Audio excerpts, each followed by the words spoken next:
Career lesson number 5. Lead without a title. Yung iba ayaw mag-lead kasi, wala pa ako sa posisyon eh. Hindi pa ako leader, baka sabihin nagmamagaling ako. Familiar ba yan? Etong totoo.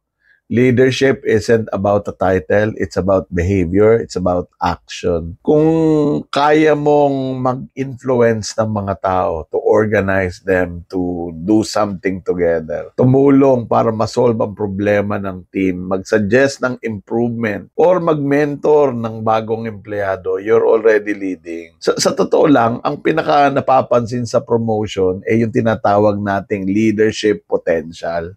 Yung mga tao na gumaganap na bilang leader kahit wala pa sa organizational chart. So, if you're waiting for a position to start leading, you're already behind. Kasi kailangan mo pakita ng potential eh. So, lead from where you are. Kahit team member ka pa lang, show them na you can take initiative, you can solve problems, and you can bring people together. Because real leaders, they lead first and then the title